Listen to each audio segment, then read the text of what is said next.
Wir haben nichts zu fürchten, außer wenn wir vergessen, wo wir herkommen.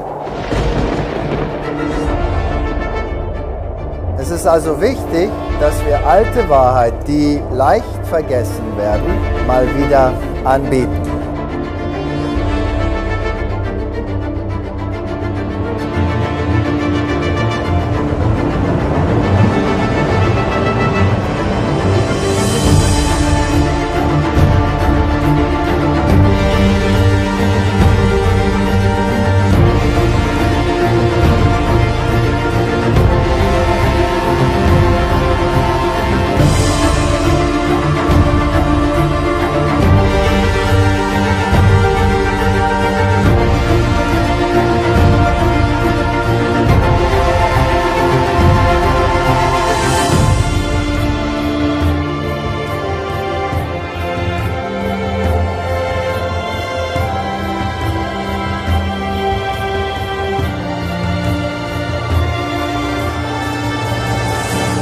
Das ist ein ernstes Thema und so müssen wir es auch ziemlich ernst behandeln.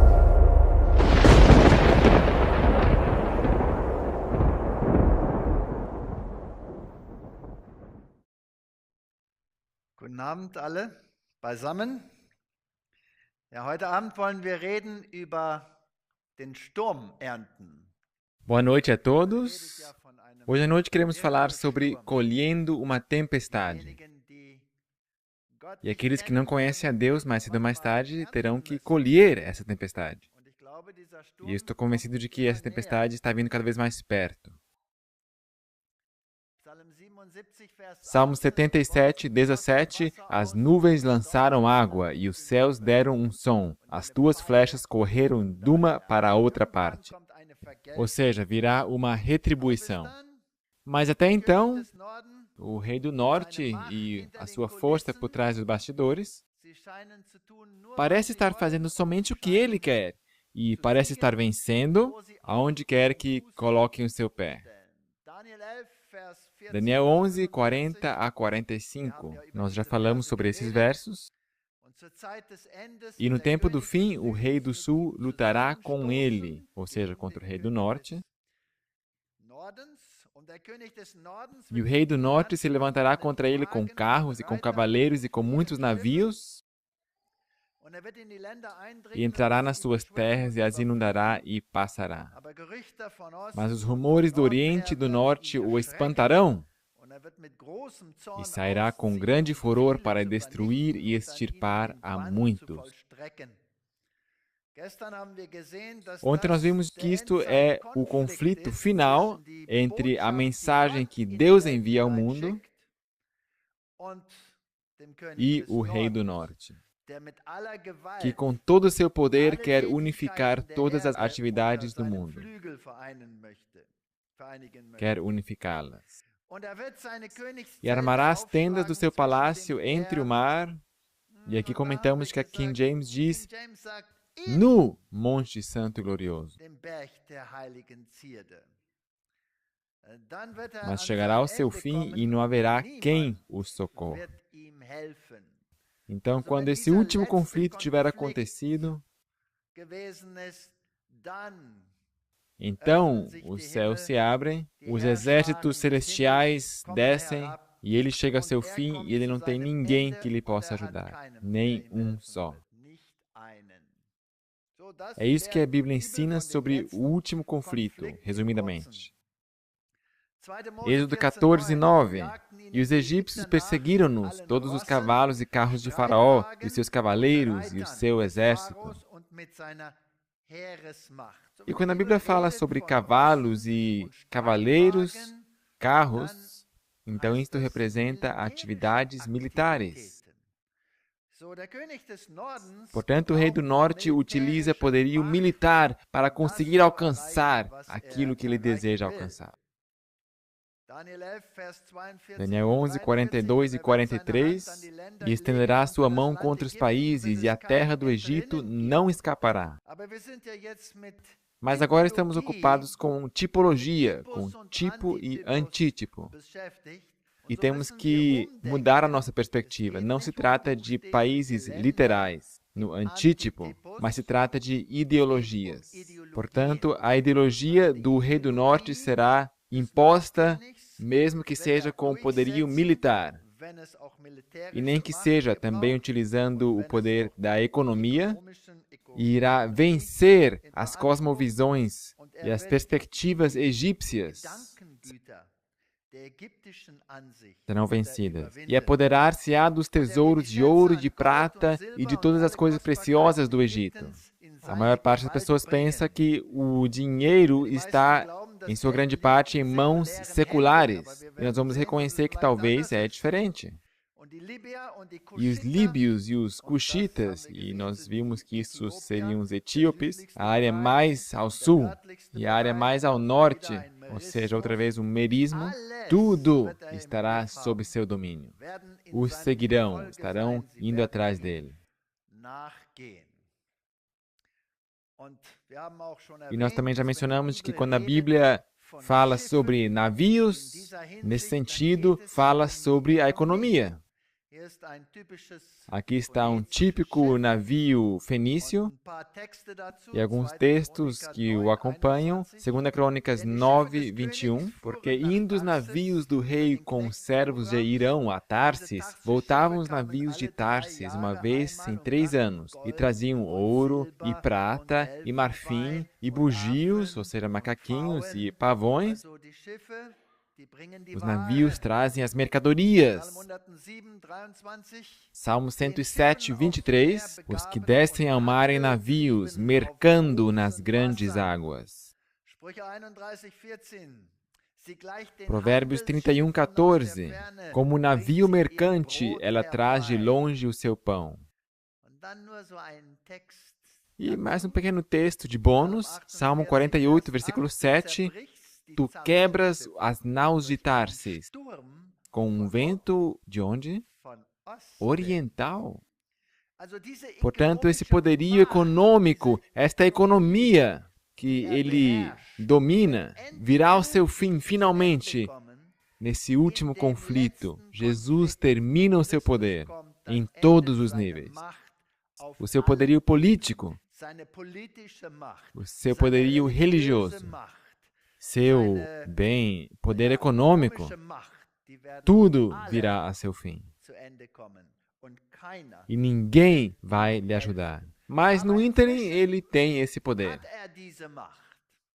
E na última palestra, nós também estudamos uma tipologia de Tiro, e como esse poder representa uma força com características como as encontramos em Apocalipse 13.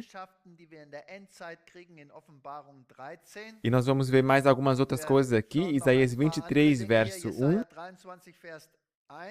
Peso de Tiro, uivai, navios de Tarsis. Aqui se refere a esse poderio mundial econômico.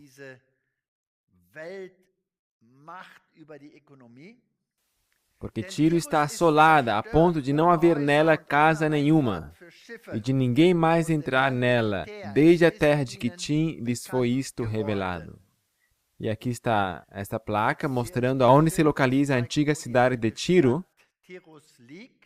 E como nós sabemos, fora predito que esta cidade seria lançada no meio do mar. Aqui ela estava em ruínas quando foi destruída por Nabucodonosor, estava ainda sobre a terra, não no mar. E teve que esperar um quarto de milênio até que Alexandre o Grande quis fazer um caminho até a ilha onde tinham construído a sua nova cidade, e para isso ele pegou esses escombros e os lançou no meio do mar. E ali eles estão. E é interessante, isto é um cumprimento da profecia, porque eu estou sentado aqui sobre uma coluna. Tiro, não restou nada. No meio do mar, aí está ela. E assim também será o fim desse poderio.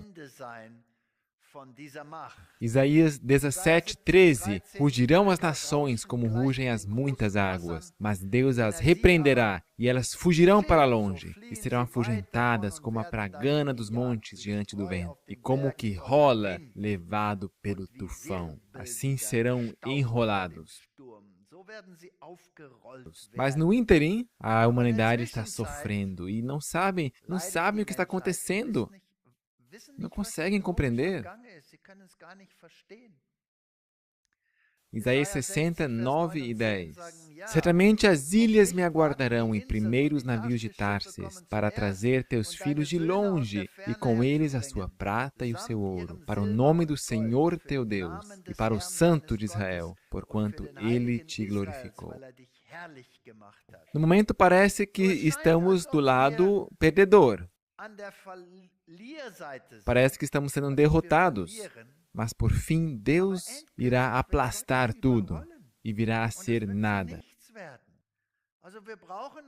Portanto, nós não temos que nos preocupar, porque temos todas as promessas bíblicas que dizem que Deus irá cuidar do seu povo. Eu estou quase que olhando para esse espetáculo em um teatro.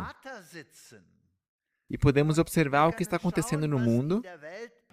E temos essas promessas maravilhosas de que Deus está conosco. E seja o que for que aconteça no mundo, e quando os seres humanos estiverem se arrancando os cabelos, aos preços de gasolina subirem e dificuldades aumentarem,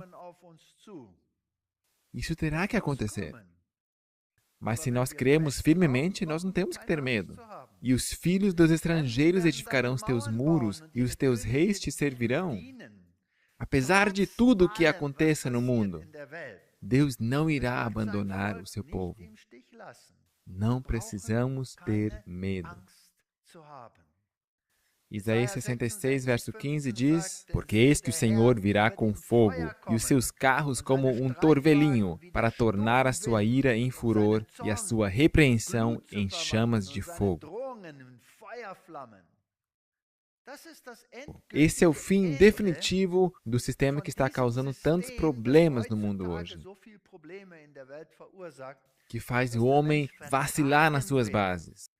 Mas se nós temos essa esperança, não temos que temer nada. Com tranquilidade, a gente pode estudar o que o Rei do Norte irá fazer, como ele vai dominar o mundo e como exatamente ele o faz, mas podemos nos abster. Ezequiel 27, do 3 ao 36. E diz a Tiro, que habita nas entradas do mar e negocia com os povos em muitas ilhas. Agora, você tem que saber que Nabucodonosor, o rei do norte, tomou esse poder, reivindicou esse poder. E o rei do norte antitípico, de igual forma como Nabucodonosor, também reivindica, toma esse poderio econômico para si. Ele o tem em suas mãos. Nós vamos ver depois como ele o faz e através de quais instituições. E esse poder também brinca de Deus. Tiro, você diz, eu sou perfeita em formosura. Ela pensa que ela é algo especial. No coração dos mares estão os teus termos. Ela domina as nações, porque águas na Bíblia simbolizam nações. E os que te edificaram aperfeiçoaram a tua formosura. Fabricaram todos os seus convéses de faias de Senir, trouxeram cedros do Líbano para te fazerem mastros. Fizeram os teus ramos de carvalho de Bazã, os teus bancos fizeram-nos de marfim, engastado em bucho das ilhas dos quiteus. Então aqui vemos que se trata de uma atividade global. O marfim vem da África, e daqui e dali, eles dominam sobre tudo. E também da ilha dos quiteus vem algumas coisas aqui. A vela, etc., do Egito. Bem, seja como for. Os moradores de Sidom e de Arvade foram os teus remadores. Os teus sábios, ó Tiro, que se achavam em ti, esses foram os teus pilotos. Então, quem está puxando os fios por trás dos bastidores? Os teus sábios no teu meio, esses que puxam os fios. E da mesma forma, no âmbito antitípico, existe alguém que domina tudo. Os anciãos de Gebal, essa era uma aldeia fenícia na costa, e os teus sábios foram em ti os que consertavam as tuas fendas. Se alguma coisa anda meio cambaleando nesse sistema, aí estão sábios também nesse círculo interior para que esses problemas sejam aplanados.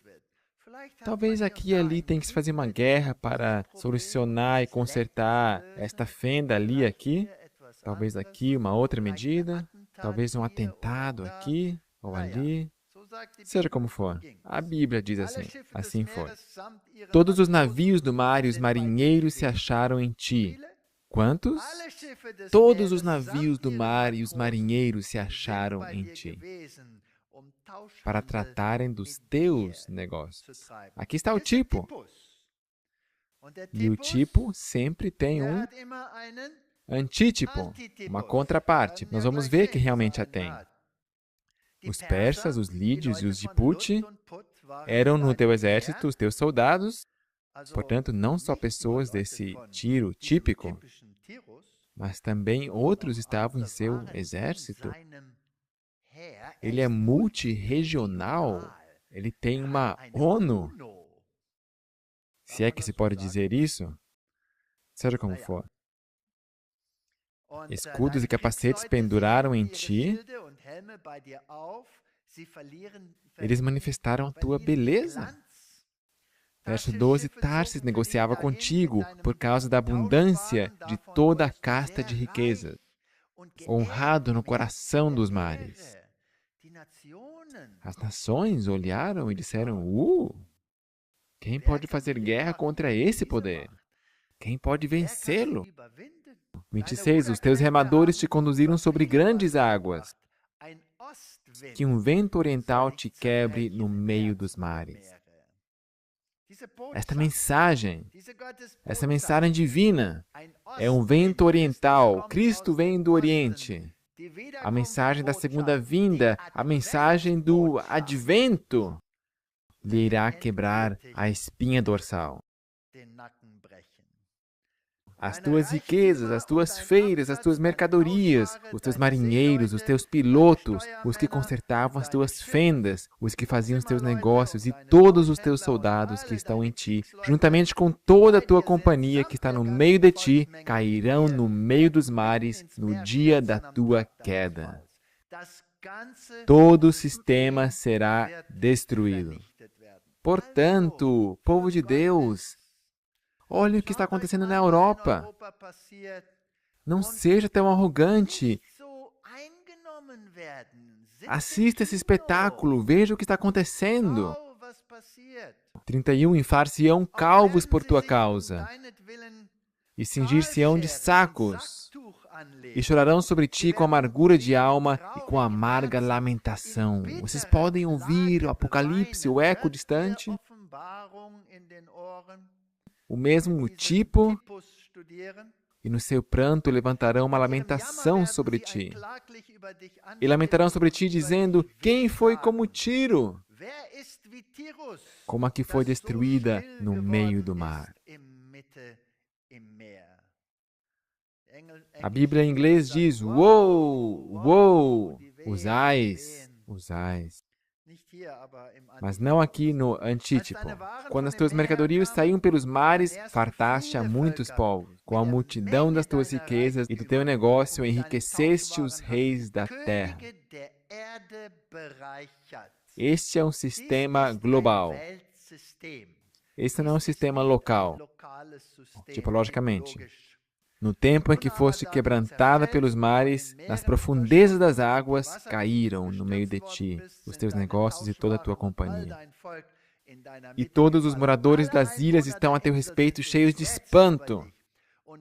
E os seus reis tremeram sobremaneira e ficaram perturbados nos seus rostos. No final não vai existir ninguém que vai ajudar esse sistema. Os mercadores dentre os povos assobiaram contra ti. Tu te tornaste em grande espanto e jamais subsistirá. Agora eu tenho que perguntar para vocês. Esta promessa sobre o tipo, em verdade é Tiro, se cumpriu, sim ou não? Sim. Foi a cidade parar no meio do mar? Sim. Talvez durou mais que 250 anos, até que a cidade fosse lançada no meio do mar. Mas ela foi lançada no mar, sim ou não? Sim. Portanto, se isso aconteceu com o típico, será que não acontecerá com o antitípico, com a sua contraparte? Então, por que nós temos tanto medo? O povo de Deus não tem que ter nenhum medo. O povo de Deus tem que ser a âncora, onde outros se aferram quando percebem que irão naufragar. Porque povos que estão do lado de Tiro, de uma forma antitípica, também irão se afogar no meio do mar. Apocalipse 18, 1 a 17. Agora pulamos de tipo a antítipo. E depois dessas coisas vi descer do céu outro anjo que tinha grande poder e a terra foi iluminada com a sua glória.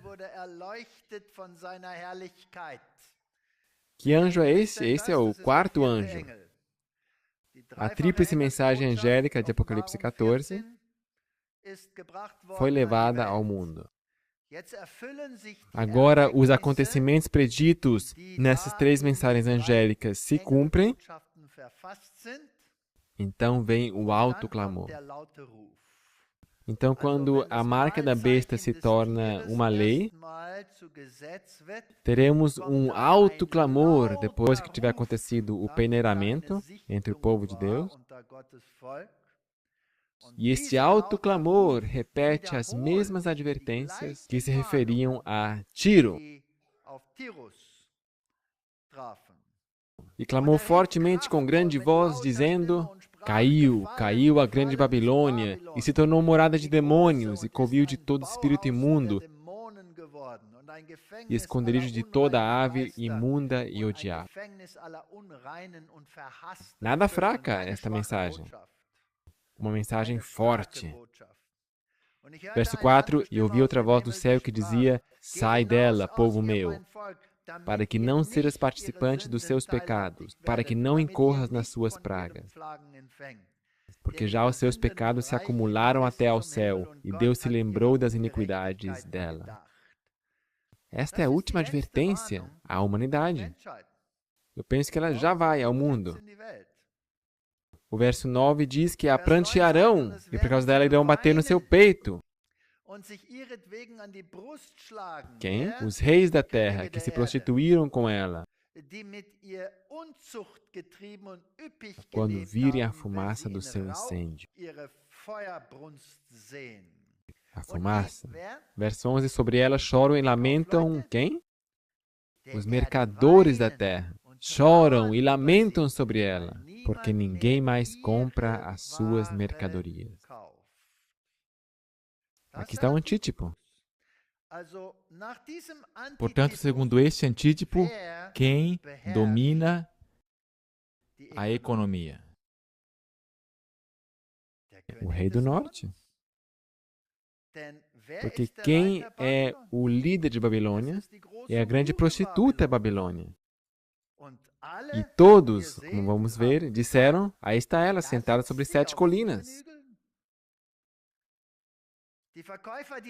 Os vendedores e mercadores estarão de longe pelo temor do seu tormento. Irão chorar e prantear. As mesmas palavras que lemos ali sobre Tiro. Porque numa hora foram assoladas tantas riquezas.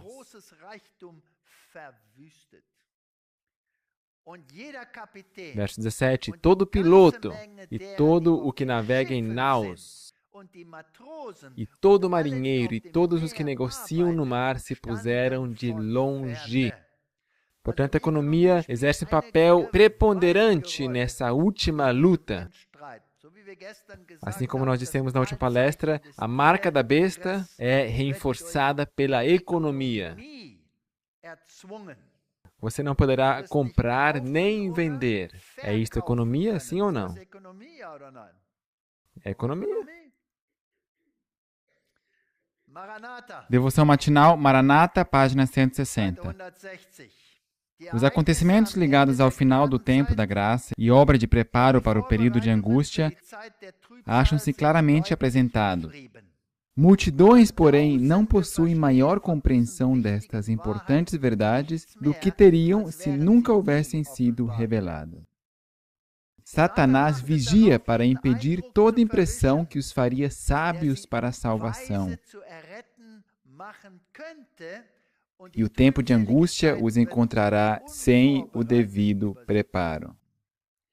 À medida que nos aproximamos do final da história deste mundo, as profecias referentes aos últimos dias exigem nosso estudo especial. Eu fico tão admirado quando as pessoas dizem, deixa isso de lado, não é importante. É melhor você pregar sobre o amor. O último dos escritos do Novo Testamento está cheio de verdades cuja compreensão nos é necessária. As solenes mensagens que foram dadas em sua ordem no Apocalipse devem ocupar o... qual? O primeiro lugar no espírito do povo de Deus. Estamos vivendo neste tempo, e deixe-me acrescentar, ninguém será salvo porque compreende as profecias ou porque ele leu as profecias. Cada um será salvo através de uma relação pessoal com Jesus Cristo. Mas se eu entendo estas profecias, eu não vou precisar vacilar como muitos outros. E não vou precisar ficar de pé e lamentar e chorar. Eu sei o que virá. Eu sei que minha conta bancária me será tirada. Eu sei o que me aguarda. Mas eu também sei o que eu estou aguardando. Isso não faz diferença? Claro que faz uma diferença. A Bíblia diz que nesta última briga do livro do Apocalipse, existem dois aliados. E esses dois aliados são a besta e a sua imagem. E nós lemos disso em Apocalipse 13. E eu não quero dar um estudo bíblico agora sobre Apocalipse 13. Cada um pode ir buscar aí DVDs, temos material em terceiroanjo.com ou outras fontes. Mas esta besta é nitidamente o papado e a sua imagem é o mesmo modelo político-religioso que o papado tinha na Europa, reconfigurado nos Estados Unidos. Só que desta vez no protestantismo, mas em honra à primeira besta. Em Apocalipse 13, versículo 1, e eu me postei sobre a areia do mar, e vi subir do mar uma besta que tinha 7 cabeças e 10 chifres, e sobre seus chifres 10 coroas, e sobre as suas cabeças um nome de blasfêmia. Portanto, aqui está o poder que surgiu entre os povos, a saber, o poder romano, o poder papal. Ela tinha incorporado em si todas as características dos poderes que Daniel descreve no capítulo 7.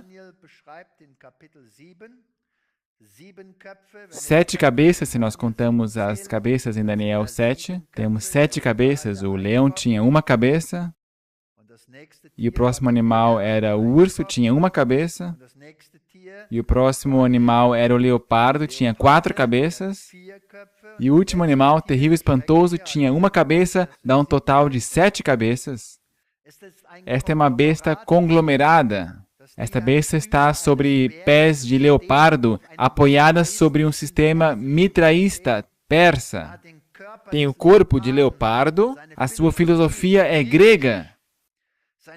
Toda a sua teoria de doutrina, a sua tese, é grega, como veremos também em algumas citações aqui e nas próximas palestras. E a sua boca fala babilônico. O seu ensino é puro ensino babilônico. Mãe, filha, filho, como deuses. E o seu sistema de governo é romano e reina. O Wesley diz, esta besta é o romanismo do papado, como surgiu há 600 anos, e que está de pé agora e vai permanecer por um tempo ainda. Todo o texto combina com ele e ninguém mais. Cada ponto e cada detalhe, como se pode ver das afirmações que se seguem. Esta besta é um poder espiritual e secular, em contraste com o reino de Cristo. Um poder que não é somente espiritual ou religioso, eclesiástico, nem puramente secular ou político, mas uma mistura dos dois. A besta tem uma íntima relação com a cidade de Roma. Isto fica nítido em Apocalipse 17. O animal existe no presente, não no passado. Esta besta existe atualmente e somente depois da destruição de Roma é que esta besta é lançada no lago de fogo. Por isto, seja o que for esta besta, ela existe hoje. A besta é o papado romanista. Esses reformadores eram fortes. Foram eles que disseram isso. Esta é a consequência clara da terceira e quarta afirmações. Esta besta tem uma relação íntima com a cidade de Roma. Ela existe atualmente. Por isto, ou existe um outro poder que está relacionado mais intimamente com esta cidade, ou esta besta é o Papa e ponto. Wesley, não eu. Então eu me admiro quando eu recebo uma ligação dizendo que você não tem que chamar o Papa de anticristo. Por que não? Por que não devo chamar o Papa de anticristo? Ele é o anticristo.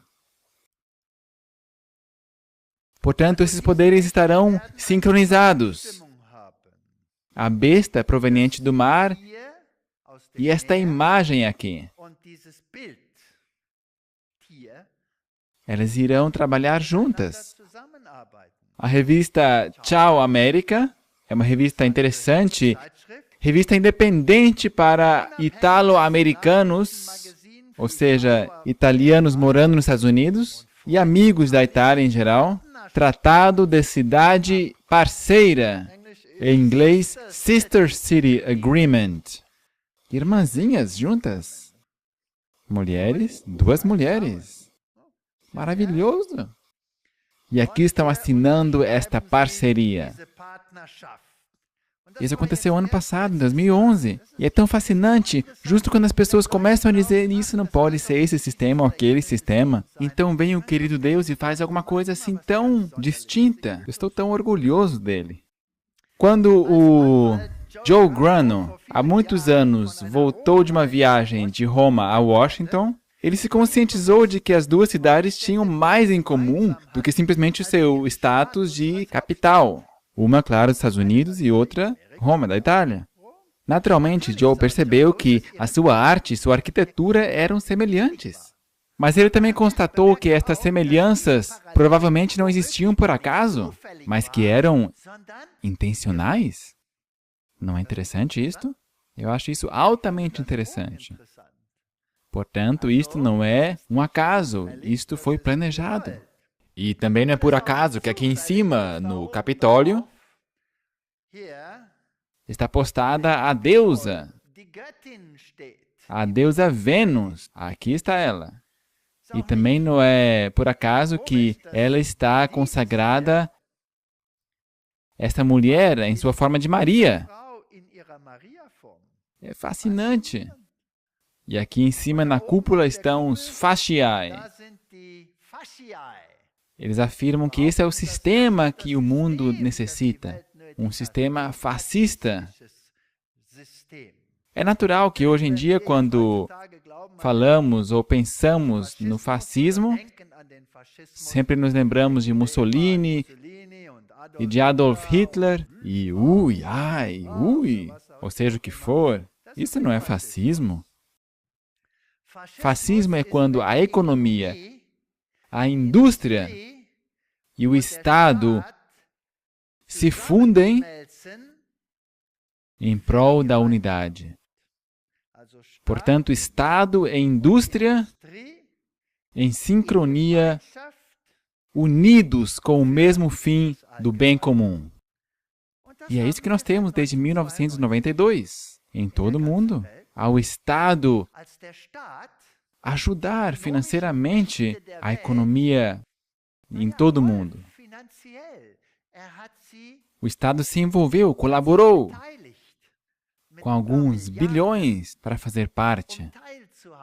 Então temos sistemas puramente fascistas. Nós continuamos lendo. Ele declara: os patriarcas da nação americana escolheram uma forma republicana de governo. Depois de ter estudado profusamente a Constituição Romana. Quando se decidiu que para a capital se fundaria uma nova cidade, ficou bem claro que eles iriam erigir os edifícios públicos no estilo romano.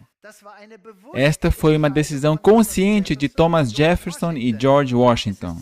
Com certeza não é acaso que os 3 edifícios do Legislativo, Executivo e Judiciário, que são o Capitólio, a Casa Branca e o Supremo Tribunal Federal, ao fim e ao cabo terem modelos romanos, mesmo que em 2 deles só indiretamente. Jefferson recomendou incisivamente que o Capitólio fosse uma construção arredondada, em forma de cúpula. Como consequência de suas observações, Joe Granum tornou-se uma das forças motrizes nos esforços de tornar Roma e Washington em cidades irmãs. Ele poderia ter poupado esse esforço, poderia ter lhe dito que, segundo Apocalipse, já faz tempo que eram irmãs. Mas é tão bonito quando se pode colocar uma cereja sobre o bolo. A concordância assinada terça-feira é o primeiro passo no caminho do qual muitos moradores de Washington esperam que fortaleça a relação entre as 2 capitais e que seja o começo de novos projetos e iniciativas em um interesse comum. E é desse evento famoso que é conhecida a Vênus do Capitólio. Extremamente interessante isso. Uma das esculturas mais bem conservadas de Roma será exposta até dia 5 de setembro na rotunda ocidental da Galeria Nacional de Artes.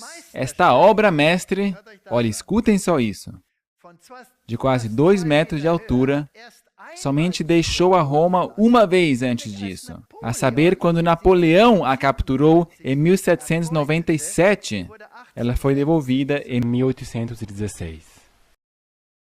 Não é interessante isso? E agora ela está lá. E aqui está a Bela. Aliás, ela também está de pé em cima do topo do Capitólio. E essa íntima relação entre as 2 cidades... Bem, a Bíblia já tinha predito isso faz muito tempo. A Vênus do Capitólio, aqui está ela. E o Departamento de Estado americano fez a seguinte declaração oficial em seu comentário. Ao essas cidades entrarem em acordo, bom dia, isto é bem oficial, é o Estado agora. É uma honra para mim ser testemunha hoje da assinatura do tratado entre essas 2 cidades irmãs, Washington e Roma. No começo, eu quero saudar o prefeito Gray, etc., etc. Obrigado, etc., enfadonho. Então ele diz, nós experimentamos um intercâmbio cultural. Poderia-se dizer que Washington e Roma formam uma parceria histórica de primeira.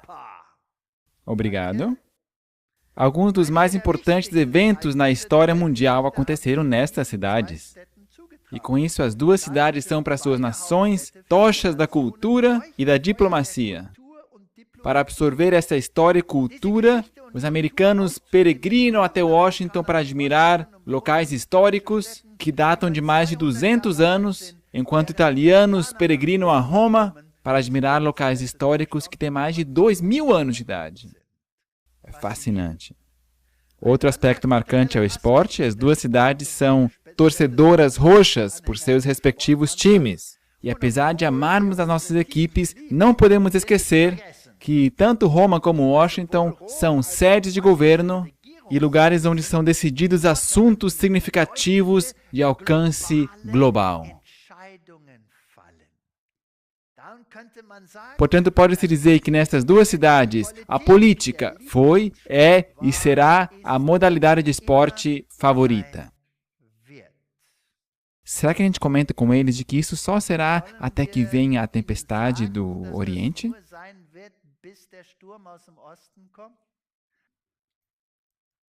Não é interessante isso? O Vaticano pede uma fiscalização econômica global. Nós queremos ter a economia totalmente sob o nosso domínio em todo o mundo, queremos dominá-la, mas quem tem que dominá-la?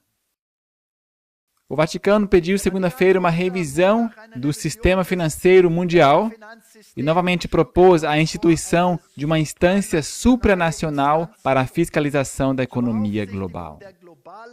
Faz-se necessária a introdução de mais princípios éticos e morais no mercado. Princípios morais e éticos de quem, será? Porque a economia está se auto-massacrando. Em um relatório do Conselho Papal por Justiça e Paz, o Vaticano documenta que a política que é responsável pelo bem geral, pelo bem o quê? O bem geral. Portanto, Estado e economia em comunhão a favor do bem comum. Que sistema de governo é esse? Me ajudem, por favor? Fascismo.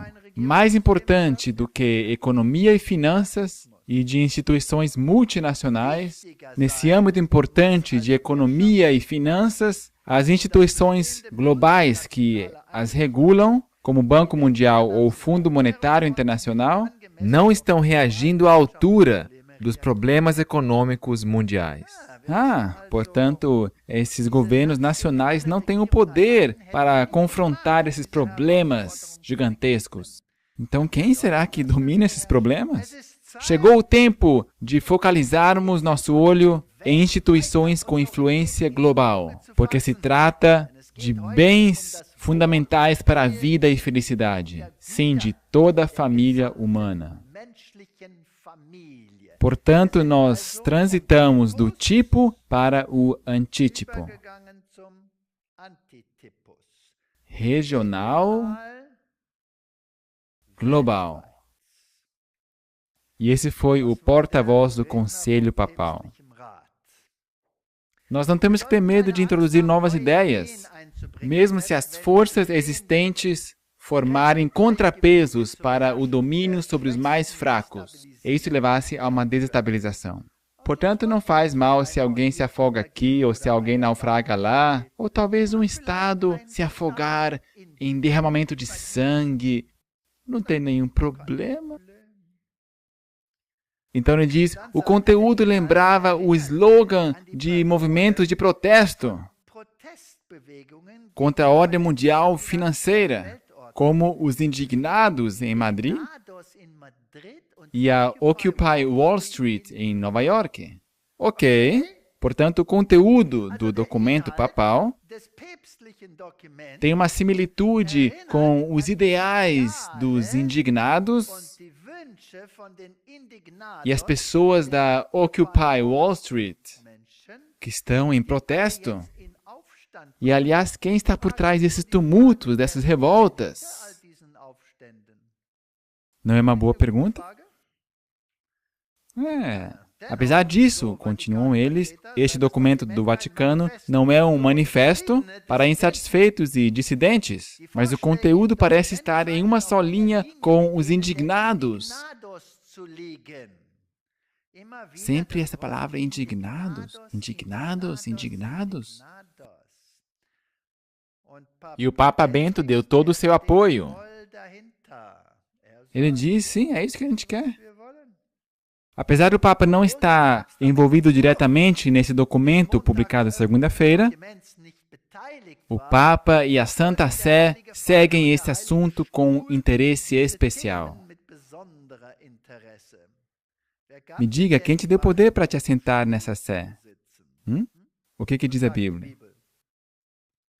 Bem, nós não temos que ler tudo o que está escrito, nós temos aqui a essência. Se nós temos tudo sob o nosso controle, temos que eliminar primeiro isto que está existindo. Tem que vir uma ordem totalmente nova. E se aparecer um problema aqui, um probleminha ali, isto não é tão grave. Comecemos com a Grécia. Acropolis now, world economy. Acrópolis agora, a economia mundial. Economia mundial? Bem, vamos deixar essa economia desmoronar. Mas devagar, devagar. Não apertar muito forte, só o suficiente para a gente conseguir novas leis e novos regulamentos que honrem a primeira besta. Vocês estão comigo? Vamos ver se realmente é assim. Protestos espanhóis. Aqui estão os indignados.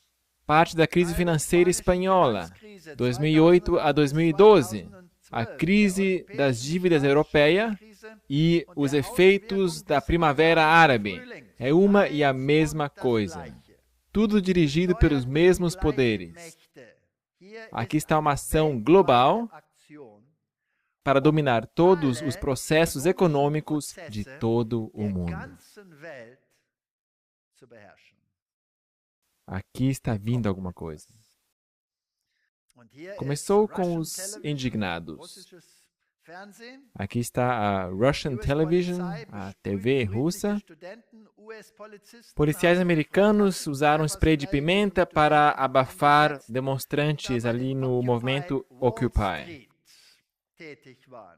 Aliás, esses protestos são mundiais? Acontecem em todo o mundo? Em todo o mundo. Acontecem na Europa, nos Estados Unidos, na África, na China, está em todo lugar. É uma pressão global. Os tumultos de Londres. David Cameron indo a uma reunião por todo o país e por todo o mundo. Saques em Londres, agosto de 2011. Levantes em Tottenham, norte de Londres. London Riots, tumultos de Londres, imagens de antes e depois das manifestações. Sim, é um problema de âmbito mundial.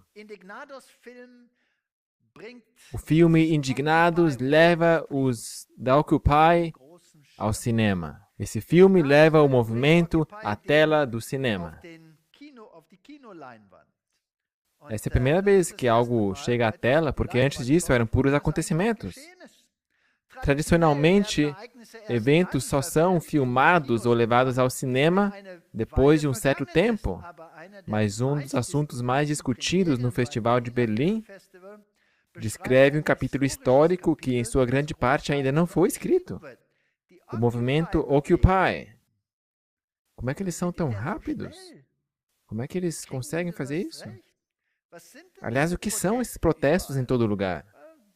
Pesquisemos um pouco. Wikipédia não é a melhor fonte, mas leiamos. Os protestos na Espanha em 2011 e 2012, também movimento de 15M, 15 de maio, e movimento dos indignados, Revolução Espanhola. São uma série de protestos espontâneos na Espanha, de cidadãos inicialmente organizados pelas redes sociais e idealizados em primeiro momento pela plataforma civil e digital Democracia Real Já, assim como por outras plataformas de cidadãos e mais de 200 pequenas associações. Começaram em 15 de maio de 2011, com uma convocação em 58 cidades espanholas. Reivindicam uma mudança radical na política e na sociedade espanhola, pois os manifestantes consideram que os partidos políticos não os representam nem tomam medida que os beneficiem. Precisamos de um novo sistema. Um sistema totalmente novo. E o Vaticano disse, o que esses dizem, exatamente isso a gente quer. Então, quem que está por trás disso? E isso transborda para a Tunísia, transborda para o Egito, e protestos na França, na Grécia, na África e em todo o mundo. Apesar dos demonstrantes serem bem heterogêneos e virem de muitos transfundos, o que os une é a rejeição do desemprego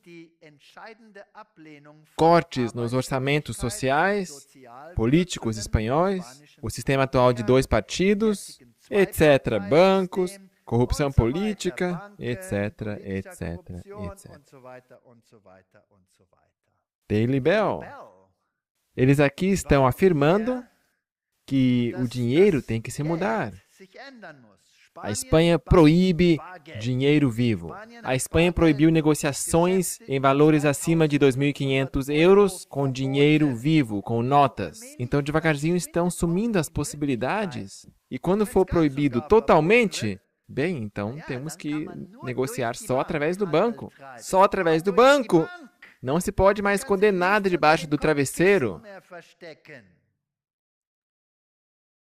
E o que acontece se não se dança conforme essa música, como pedem estas lindas pessoas? Não se pode dizer, então, a gente vai fechar a tua conta, e agora você não pode mais comprar, e agora você não pode mais vender. Agora capitula ou faça conforme eu digo. É possível?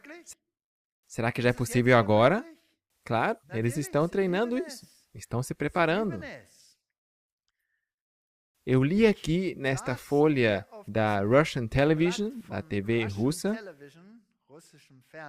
o que esse homem, Adrian Zalbuki, escreve sobre a Europa, e o meu maxilar inferior caiu lá embaixo. Eu fiquei boquiaberto. Como? Aqui está um analista político e ele está descrevendo o livro de Apocalipse sem ele saber o que está fazendo. E eu então considerei, as minhas próprias pessoas estão dormindo e estão brincando de igreja. E aqui está uma pedra que clama. Escute, olha aqui, olha aqui. Uma pedra. Eu vou ler para vocês o que é uma pedra. E claro, vocês sabem do que estou falando, não é? As pedras clamarão.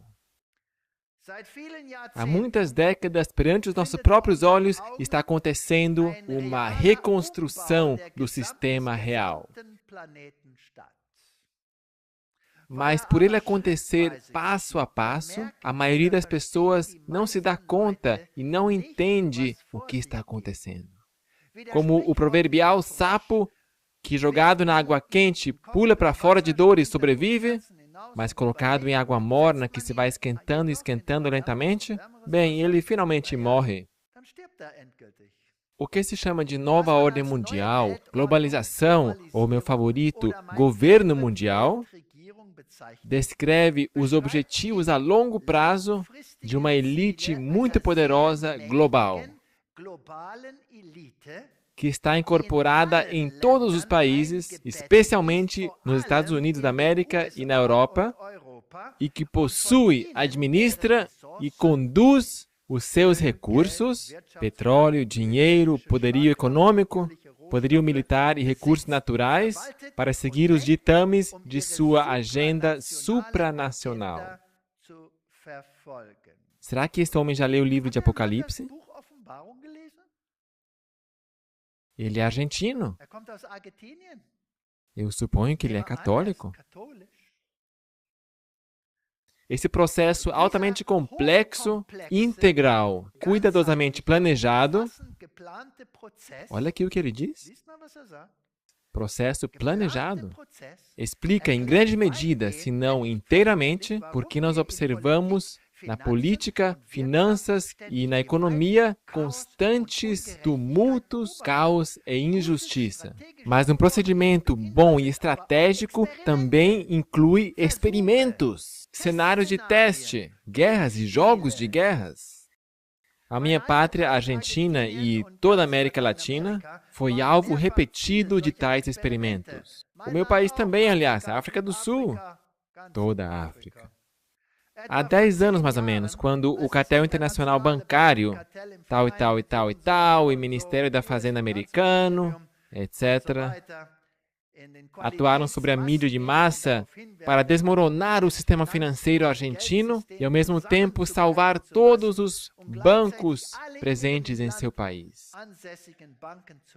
Não é interessante isso? As pessoas ficaram pobres do dia para a noite. Os argentinos tiveram que observar como seu dinheiro ficou congelado nos bancos e tiveram que observar como as suas preciosas poupanças em dólares foram transformados arbitrariamente e a câmbios irrazoáveis em pesos sem valor. E o governo, naquele tempo provisório, toma medidas até hoje que sempre estão de acordo com os interesses dos bancos nacionais e internacionais. O resultado para a Argentina, o produto social bruto, caiu em 2002 em 40% a 50%. A nossa população caiu abaixo da linha da pobreza.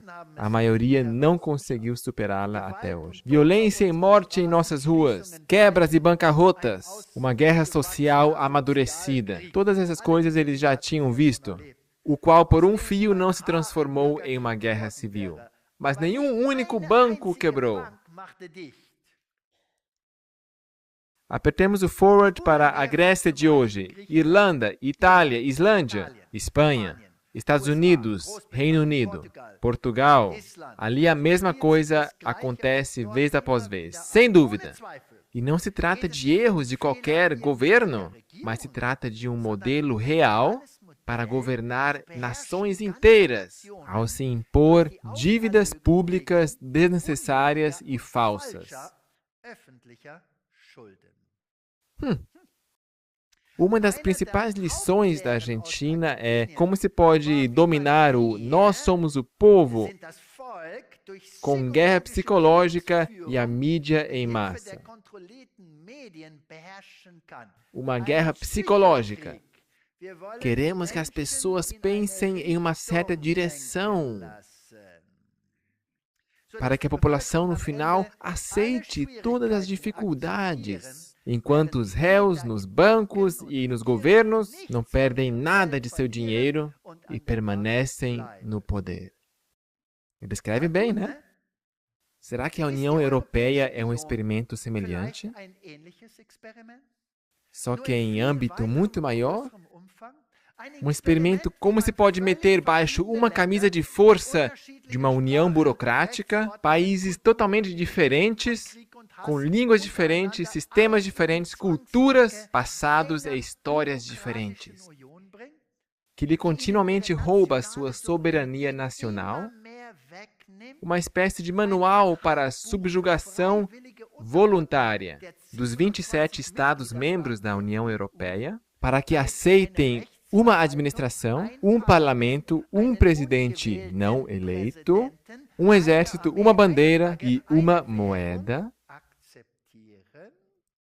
O que os globalistas aprendem dos problemas da União Europeia? Será que as crescentes dores de crescimento da Europa são um sinal de que, depois de mais de um século de construção da Europa, seremos testemunhas de uma demolição controlada da União Europeia, para que se possa reconstruí-la em algo novo?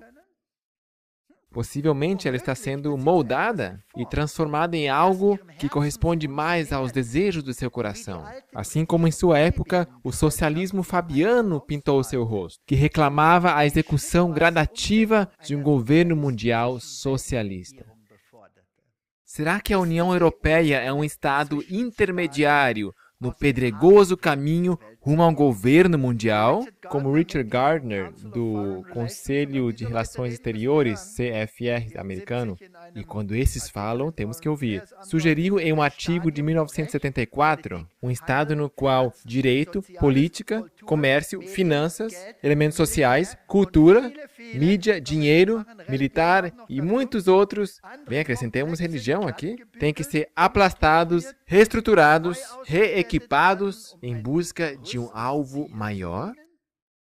Será que vamos em breve vivenciar a quebra do euro?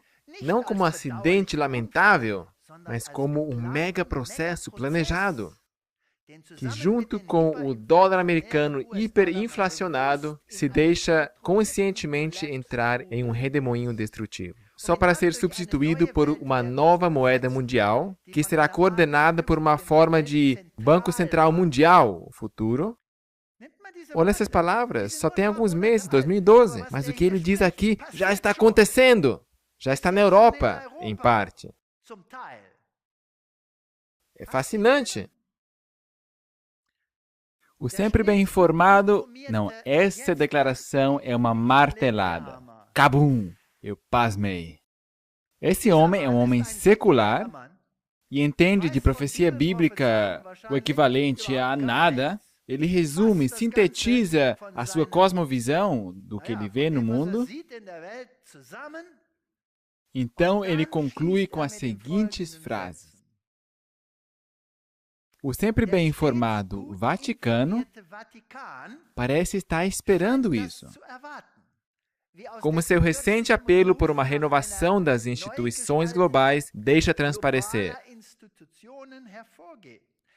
Um poderoso indício de que os idosos que cruzam os batentes do Vaticano, mais uma vez, assegurarão o seu lugar debaixo do sol de amanhã.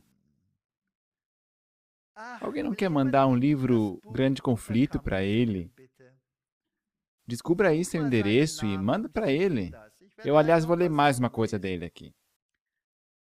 O colapso controlado do euro por uma desintegração e do dólar por uma hiperinflação, a primavera árabe cortada sob medida, tudo isto e outros eventos provenientes da Europa, Estados Unidos e outros países que minam a soberania nacional em todo o mundo, acompanhadas por uma série de guerras precisas e intencionais e apoiados por um crescente monopólio da mídia em massa do Ocidente. Isso não se parece com uma guerra de revanche do rei do Norte contra o rei do Sul? Sim ou não? Aqui vem ele. Ele vem com os seus carros. Ele vem com a sua economia. Ele vem com os seus navios. Ele vai inundar o rei do Sul.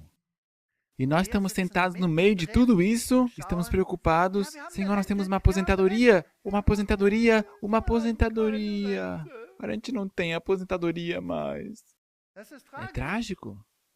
Mas se podemos falar, nós sabemos que aqui vai a minha aposentadoria. Aí está ela. Ops, aqui está ela. Mas nós ainda temos um bondoso Pai. Não seria bonito isto? Não seria isto bonito? Portanto, a primavera árabe, esta revolução, os sistemas que querem ser autônomos neste novo mundo, os que declaram nós podemos sobreviver sem nos submetermos ao nível mundial e ao sistema mundial que é dominado por esses poderes, tem que desaparecer e irão desaparecer. Nós vimos na última palestra que as grandes lojas maçônicas estavam espalhadas por todo lugar. Elas não exerceram poder publicamente, mas agora pela Irmandade Muçulmana, que na verdade procede dessas lojas, eles vão dominar tudo o que sobrar depois do caos. Então, o que está acontecendo na Síria, o que provavelmente vai acontecer amanhã no Líbano, todas essas coisas, é o mesmo controle, é a mesma ação. O que amanhã talvez acontecer na China, a mesma força motriz. Aqui está o mesmo escritor. Eu não vou ler tudo, só aqui e ali. Primaveras árabes não são tão espontâneas como a mídia em massa do Ocidente nos quer fazer acreditar. Os seus promotores atrás dos bastidores sempre recebem um pouco de ajuda dos seus amigos mega planejadores, da poderosa elite mundial. E agora eu sei, muitos vão dizer, será que eu posso tomar essa palavra sobre os meus lábios? Teorias de conspiração! Mas isso agora são fatos, não são mais teorias de conspiração. Nós só estamos lendo o que está acontecendo na frente, no mundo hoje. E nós só estamos observando como a profecia bíblica está se cumprindo. Isto não é nenhuma conspiração, isto é simplesmente um fato. E nós temos que observar quem realmente é o manda-chuva atrás dos bastidores. Nós somente temos dito até agora, a Bíblia assim o diz, a Bíblia assim o afirma, a Bíblia assim o diz, é o chifre pequeno. Mas muitos dizem, como é que o chifre pequeno vai conseguir isso? A gente vai ver. Para cidadãos esclarecidos, eles não são nada mais do que marionetes, que ao final das contas são de alguma forma controladas pela elite financeira. Cartéis bancários, mas quem é que domina os cartéis bancários? Companhias de exploração e mineração, mas quem controla essas? Conglomerados de mídia, mas quem domina esses? Também temos que nos perguntar isso, não é verdade? De fato, esta é uma nova forma de guerra psicológica. E as mídias do mundo inteiro tornam-se, por tabela, em armas de destruição em massa mentais. Agora, eu faço isso de vez em quando por brincadeira. Depois de eu ter terminado a preparação de uma palestra ou quando estou sem vontade de fazer nada, eu salto de um canal de notícias ao outro. E agora, se eu estou na CNN, é a mesma notícia do que em BBC, exatamente a mesma notícia que em todos os outros canais. Será que eles podem ser independentes uns dos outros se eles trazem a mesma coisa? Hein? Talvez a ordem é um pouco diferente, mas é a mesma coisa. A mesma coisa. Então ele diz, como é que eles fazem isso? Invasão militar permite controle direto. Portanto, se alguém não quer mesmo, bum, derruba ele. Golpe militar é talvez mais fácil. Aí pelo menos você não fica parecendo o grande touro. Terceiro, identificar e apoiar aliados e traidores nacionais nos exércitos e na população. Claro, aí você derruba e cria algo novo. A gente vê isso constantemente na mídia. Em alguns lugares, quando há um golpe, há um grande tumulto. Navios americanos chegam, arrancam ele da cela e reinstituem o homem católico de novo sobre a sua cadeira. A gente viu isso também. A gente não viu isso? Haiti, etc. Em outros casos, um golpe. Que terrível! Que jovem mal educado! Continue. Veja aí na mídia, por que eles não são consistentes? Golpes financeiros, cartéis bancários, apertam um governo contra a parede. Golpe político, aplicação flexível de diversas crises e assim por diante. Golpe social, a guerra psicológica atual. Primeiro se planeja certas desigualdades sociais, problemas, etc. Então a mídia sobe ao palco e aí vão eles. É assim que se procede hoje. Quem tem tudo isso em sua mão? O editor que escreve esses artigos, Elian Salbuki, ele é analista político, autor, moderador, apresentador de rádio e TV na Argentina. E aqui está o seu site.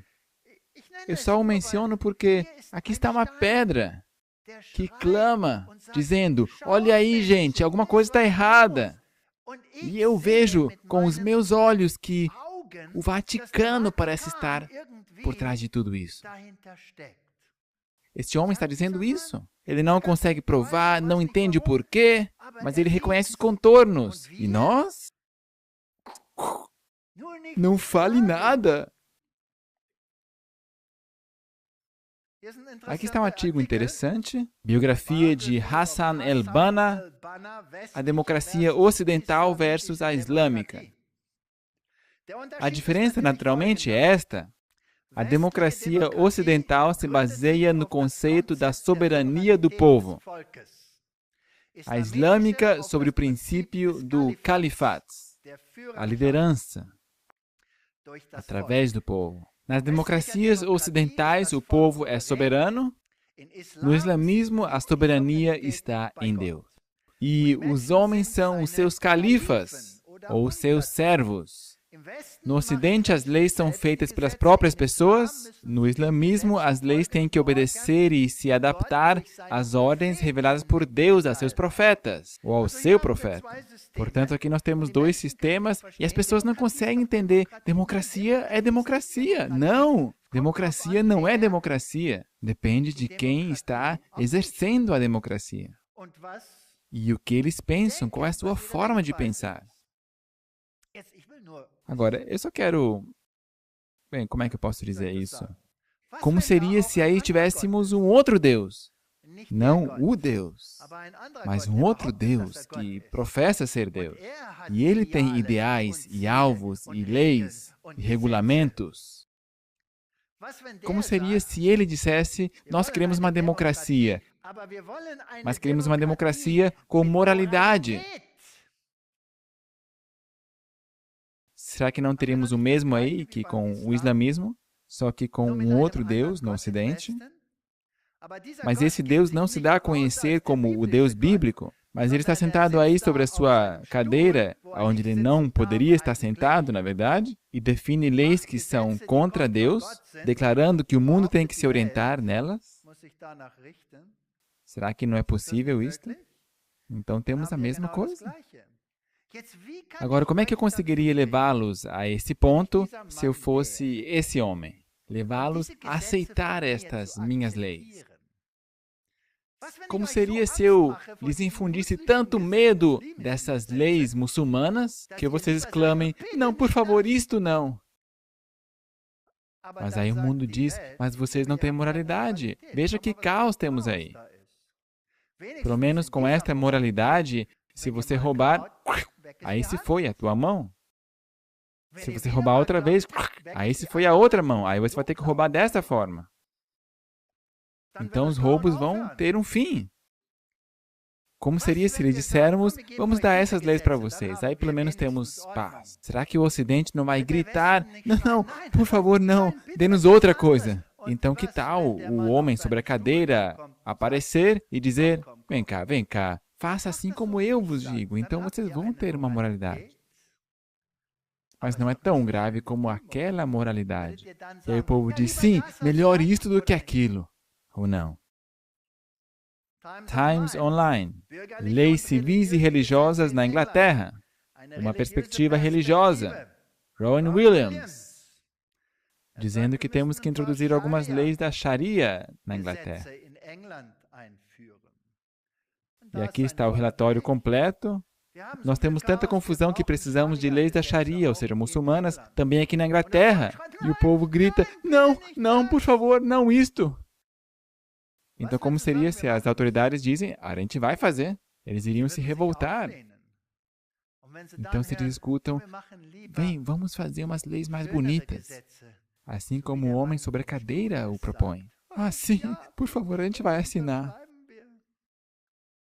Globalistas e islamistas, botando fogo no conflito das civilizações em prol de uma nova ordem mundial. Robert Dreyfus escreve a essência da organização da Irmandade Muçulmana. Os verdadeiros membros da Irmandade Muçulmana nunca sujam as suas mãos com roubar ou matar.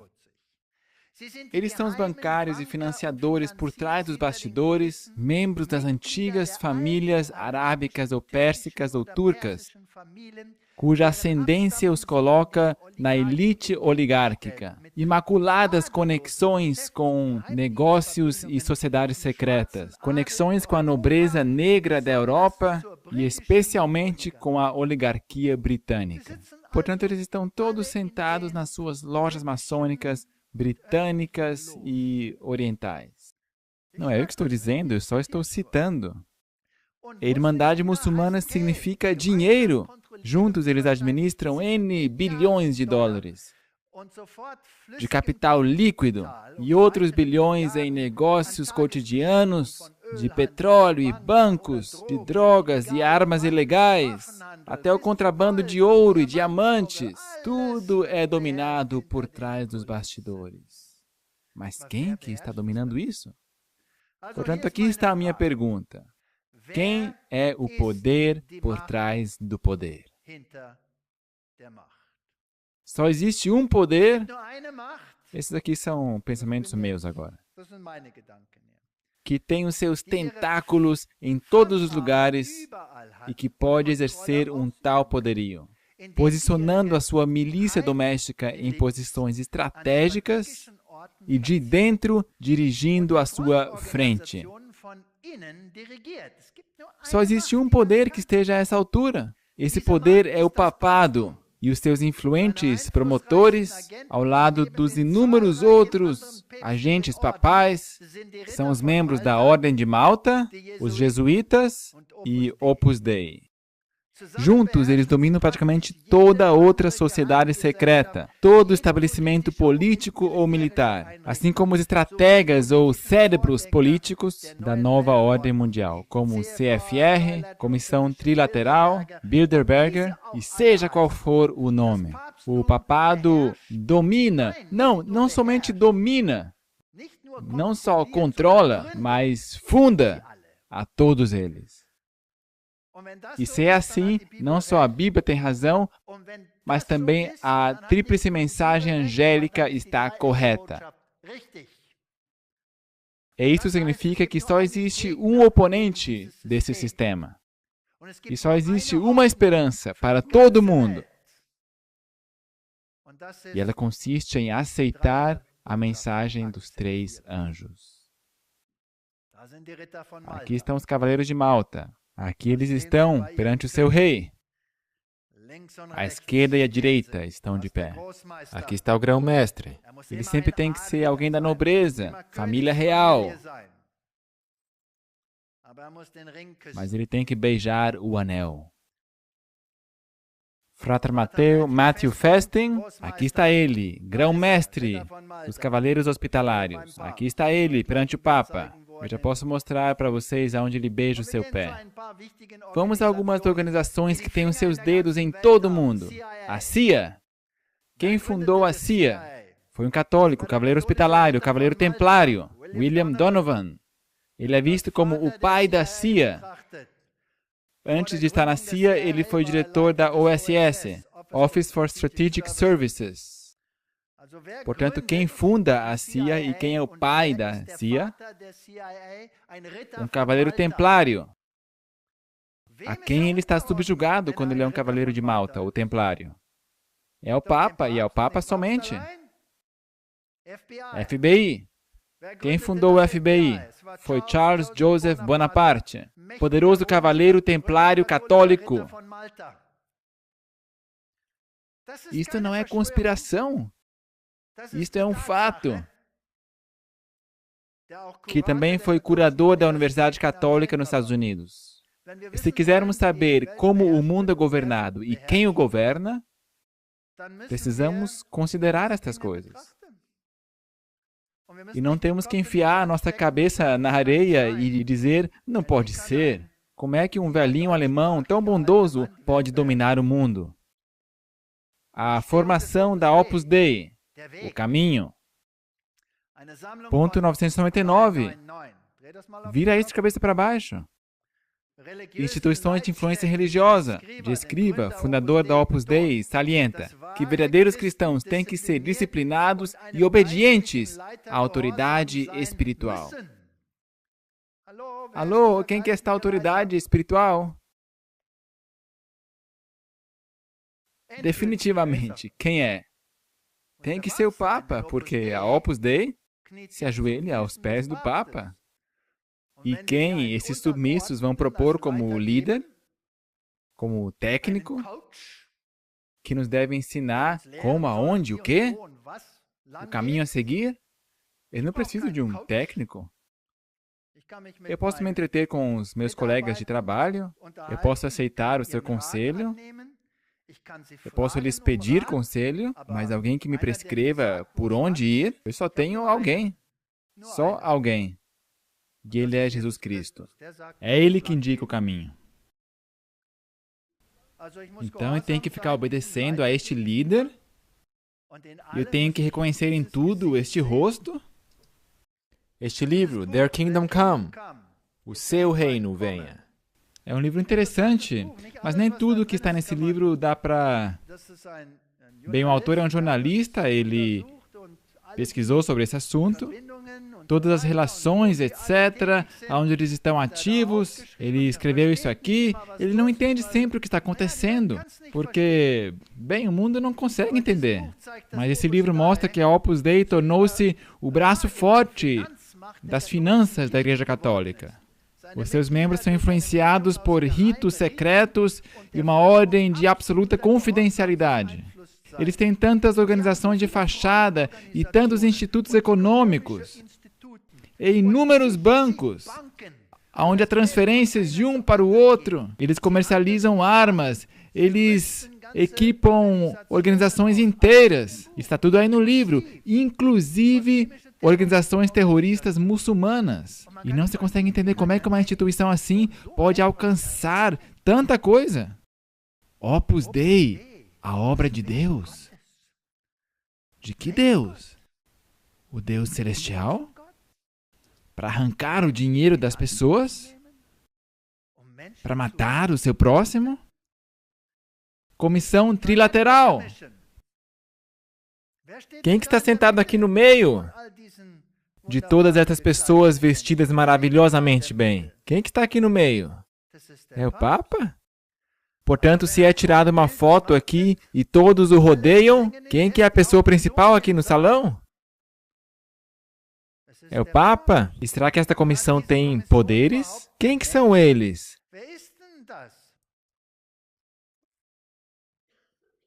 Os jesuítas? Os homens de preto, aqui estão eles às suas costas. O homem em branco e os jesuítas. Onde é que esses estão enfiados? Em que institutos? Em que universidades? Em que agremiações? Em que governos?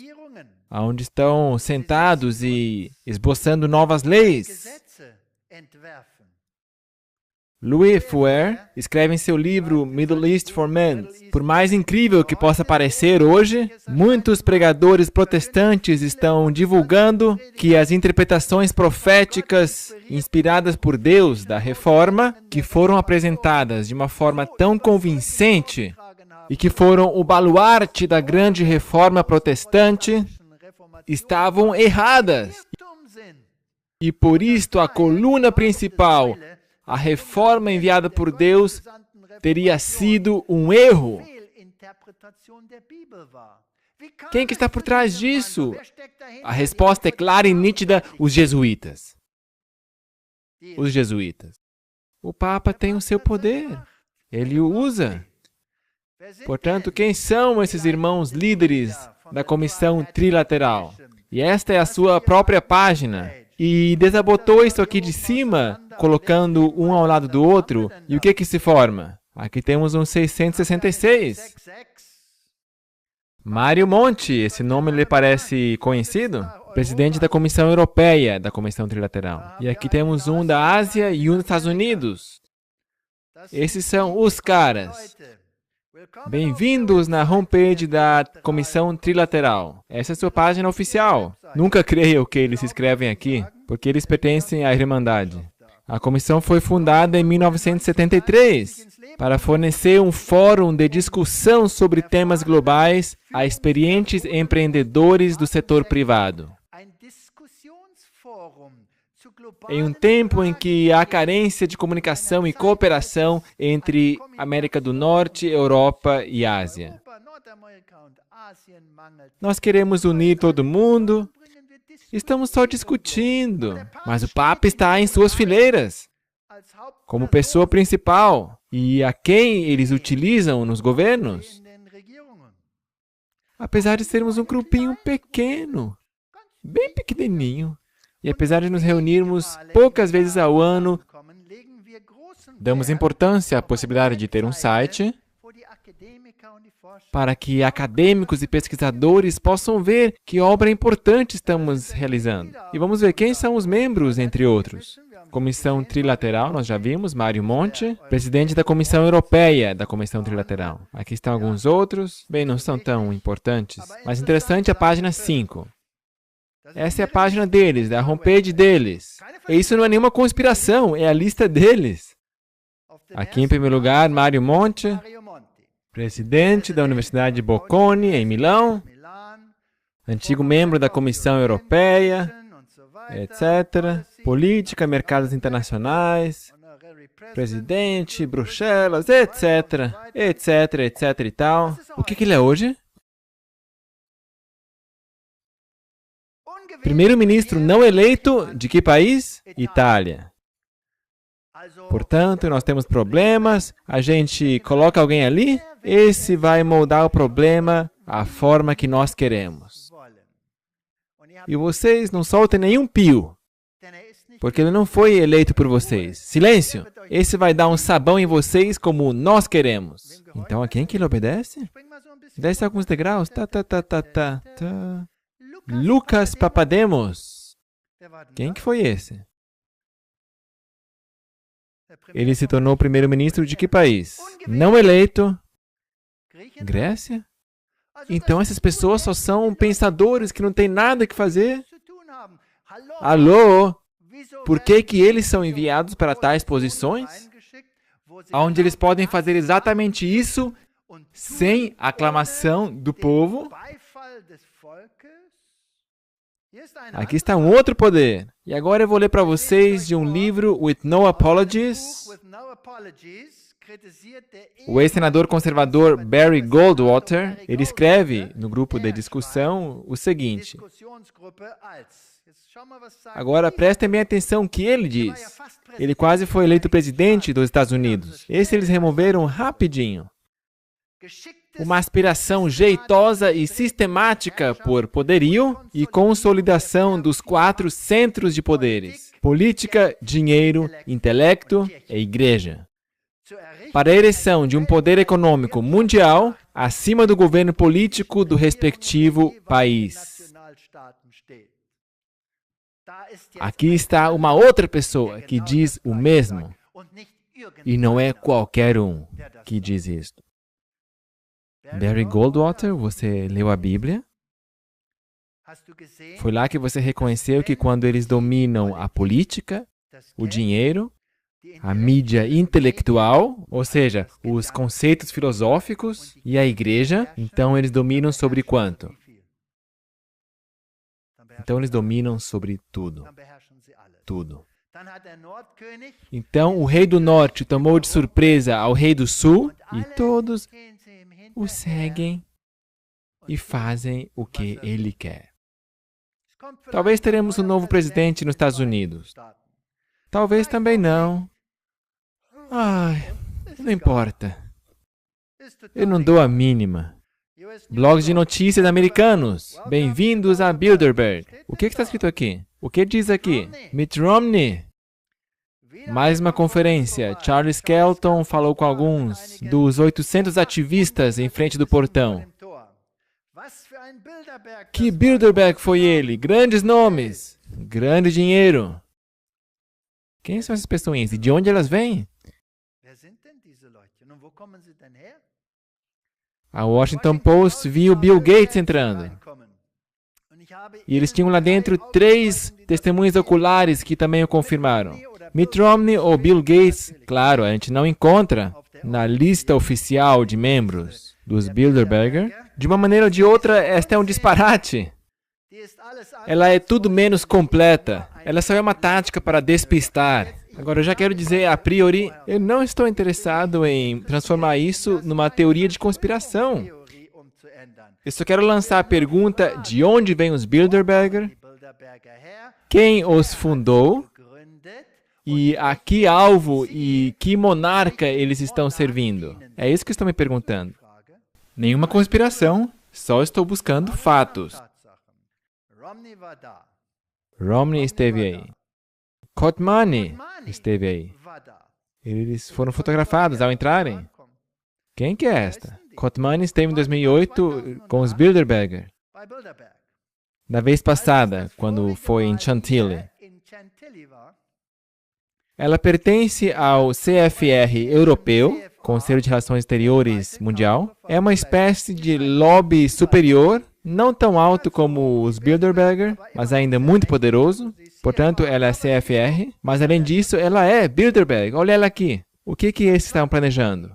Basma Kotmani também é diretora executiva da Iniciativa de Reforma Árabe. Esse grêmio foi fundado quando? Em 2004, pela CFR. Agora, pensem comigo. Em 2004, a CFR Europa e os Bilderberger planejam reformas árabes, que são levadas a cabo quando? 2011? Será que isso foi por acaso?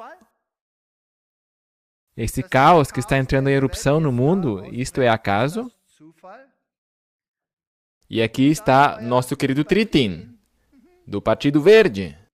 Ele esteve com os Bilderberg. E a revista alemã Der Spiegel pergunta, é um círculo confidencial. Uma vez por ano, os manda-chuva deste mundo se reúnem na conferência Bilderberg.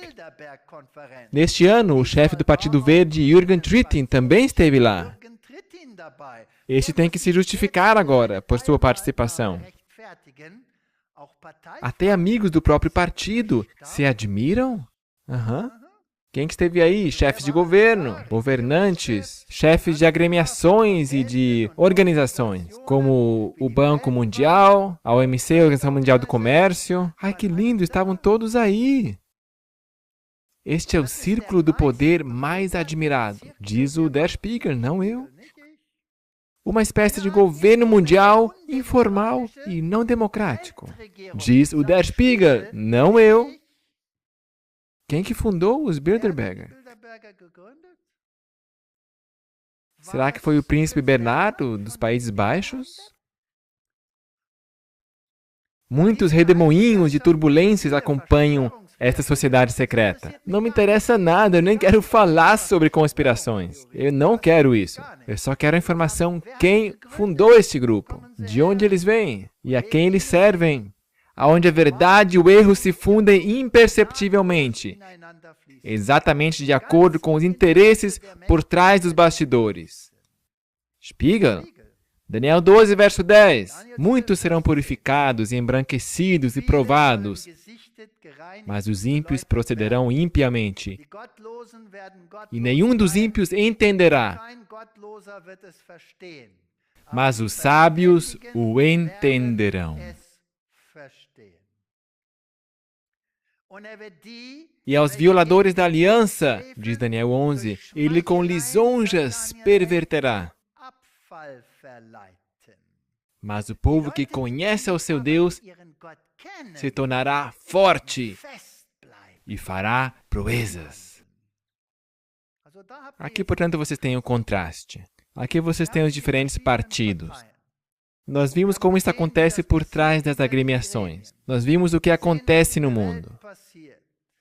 E só temos esses dois grupos. Só estes dois grupos. Vamos encerrar com uma oração. Pai Celestial, nós somos tão gratos a Ti, que Tu predisseste tudo isto. E não só isso. Ainda temos tempo para nos soltar destas agremiações e nos libertar desses poderes que nos vão engolir e destruir. Ajude-nos, Senhor, a fazer isto o que Tu esperas de nós, para que levemos a mensagem da salvação em Jesus Cristo ao mundo, numa forma em que a humanidade atual poderá compreendê-lo, para que muitos possam estar de pé sobre o mar de vidro, que de outra forma não estariam aí. E eu te peço, Senhor, para que tenhas que ampliar este mar de vidro, porque o Teu povo está se despertando e levando esta mensagem. Esta é a minha oração em nome de Jesus. Amém.